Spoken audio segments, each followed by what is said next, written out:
pourquoi voyager seul, voyager en solo? C'est une grosse tendance en ce moment de gens, de femmes, hommes et femmes qui voyagent seuls. Est-ce que vous vous êtes posé cette question?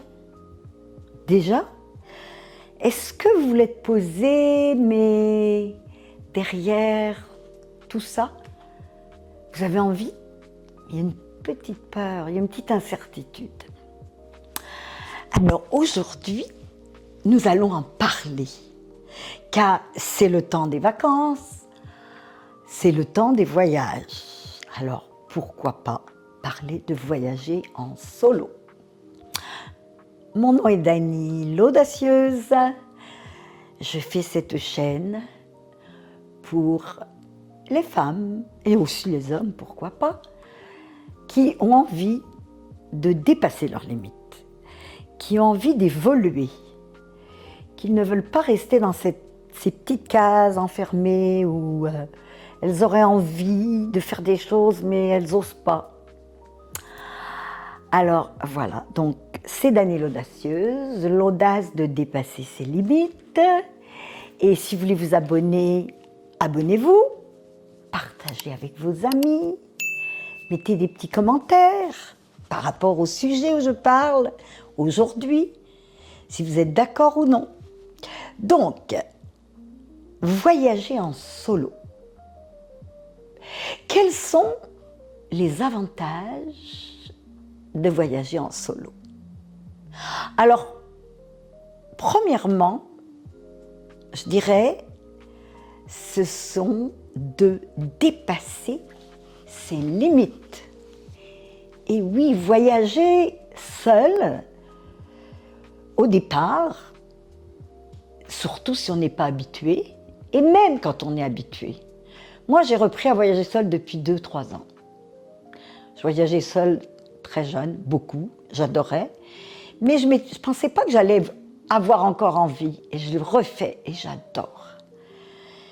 J'ai fait des rencontres incroyables, des nouvelles amitiés fabuleuses, des endroits magnifiques.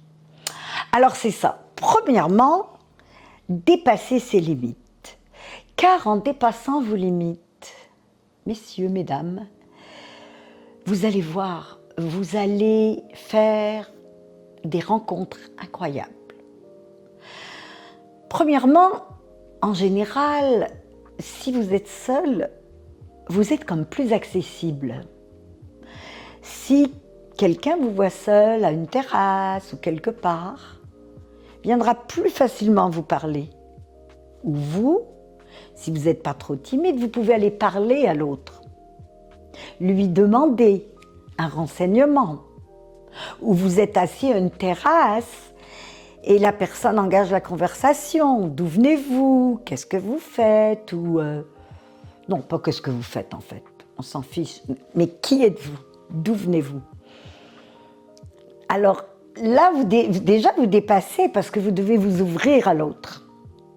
Vous vous ouvrez à l'inconnu. Vous vous ouvrez à une situation nouvelle. Mais grâce à cette situation nouvelle, grâce à dépasser cette limite, vous allez apprendre de nouvelles choses. Vous allez rencontrer des nouvelles personnes. Vous allez peut-être même avoir des nouvelles opportunités que vous n'auriez pas pensées. Vous allez aussi peut-être devoir apprendre une autre langue. Parce que si vous voyagez quelque part où on ne parle pas votre langue, alors vous allez faire des petits efforts, bien sûr, pour essayer de vous faire comprendre à travers la langue ou à travers, disons que vous êtes dans un pays espagnol, mais vous ne parlez pas espagnol. Alors vous allez parler un peu anglais, français, vous allez essayer. Déjà, c'est une façon de communiquer. Et en plus, maintenant, il y a AI. Alors, s'il y a un mot que vous ne comprenez pas, demandez à votre ami AI. Alors, en dépassant ces limites, cela vous ouvre totalement un autre champ d'ouverture. Ensuite, deuxième point, cela vous oblige à sortir de votre zone de confort. Pourquoi ? Parce que là, vous n'êtes plus dans votre petite bulle familière. La bulle où chez nous, dans le pays où on vit, on a les amis, la famille, nos habitudes. Non, vous n'êtes plus dans cette bulle-là. Donc vous devez agir. Vous devez aller vers l'autre. Vous devez faire confiance, c'est-à-dire aller dans un nouvel endroit. Chercher. Aller seul dans un nouveau restaurant, par exemple. Tout le monde ne peut pas s'asseoir dans un nouveau restaurant, un nouvel endroit et se sent gêné. Monter pour un lever du soleil. Monter dans des endroits magnifiques. Par exemple, moi j'ai cet endroit que j'adore en Espagne, au bord de la mer. Le matin, je vais méditer au bord de la mer. Mais par moments, d'autres fois, je marche, je vais en haut d'une petite montagne où je vois un lever du soleil magnifique, où je fais ma méditation. Je pars seule dans le chemin. Ça, c'est sortir de sa zone de confort. C'est enlever toutes les peurs. C'est enlever la peur de l'autre, de l'inconnu, de qu'est-ce qui pourrait m'arriver, ou qu'est-ce qui peut m'arriver. Non, sortez de votre zone de confort. Ensuite, une fois que vous allez sortir de votre zone de confort, j'en reviens toujours à la même chose, vous allez gagner confiance en vous-même. Alors, en ayant confiance en vous-même, vous allez ouvrir, vous allez vous ouvrir, vous allez décider de faire ça, vous allez décider. En plus, en vous faisant confiance, vous êtes seul avec vous-même. Et ça, c'est incroyable, ça, c'est excellent. Parce que vous n'êtes plus, comme je disais, dans votre bulle familière. Alors, vous faites une analyse, vous êtes en self-reflection. Vous réfléchissez sur votre vie,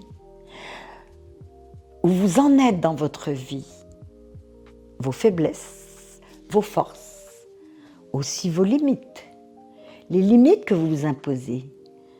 Vous pouvez réfléchir plus facilement à vos rêves, à des choses que vous n'avez pas essayées.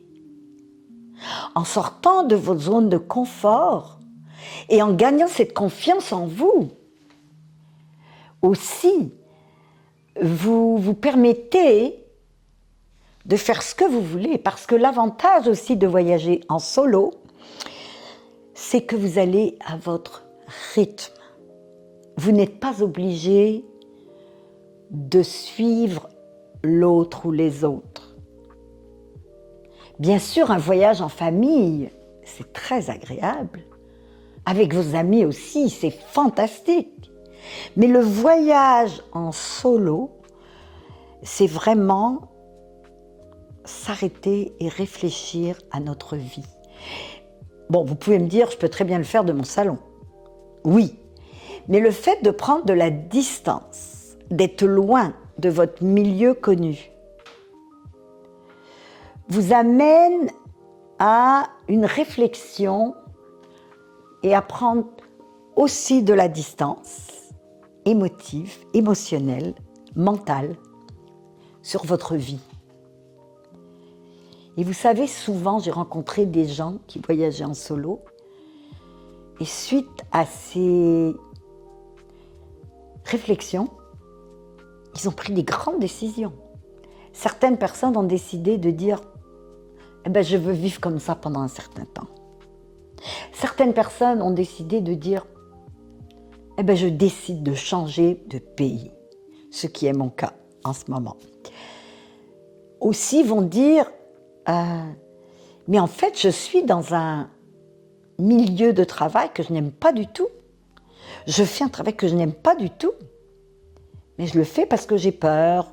J'ai peur pour l'argent, ou j'ai peur de ne pas trouver. Ils sont aussi habitués peut-être dans une relation amoureuse très moyenne. Mais ils sont habitués parce que ça fait partie du quotidien. Et en prenant du recul, on se dit, mais non, je ne suis pas alignée dans cette relation. Je ne suis pas en harmonie. Je cherche à faire plaisir, mais c'est pas ça. Donc, ces voyages en solo sont très, très révélateurs. C'est ça la magie. Ça vous amène à une magie de révélation de vous-même, de qui vous êtes, de vos forces, de vos faiblesses. Et vous imaginez vos rêves et vous dites, mais ça, je peux le faire. Le voyage en solo aussi vous amène à autre chose très important, la résilience. Car, bien sûr, voyager n'est jamais toujours parfait. Il y a plein de surprises, surtout en ce moment. Déjà, vous prenez l'avion, les aéroports, les avions qui ont du retard, des changements, des problèmes mécaniques, c'est monnaie courante, ok? Mais il peut y avoir aussi beaucoup d'autres incidents durant votre voyage qui font que vous êtes obligé de changer vos plans, d'accepter. Moi-même, j'étais en Espagne durant les fameux 14 heures où nous sommes restés, toute l'Espagne, tout le Portugal, le sud de la France, sans électricité, sans rien, plus de contact avec personne. Mais ça a amené beaucoup de résilience. Ça m'a amené à accepter ce qui était. Ça m'a amené à accepter le moment présent. Et plus vous acceptez cette résilience, plus vous êtes dans le moment présent, plus vous évoluez. C'est même inconscient, vous ne vous rendez pas compte. Vous évoluez. Vous acceptez les choses telles qu'elles sont. Vous n'essayez pas de les changer.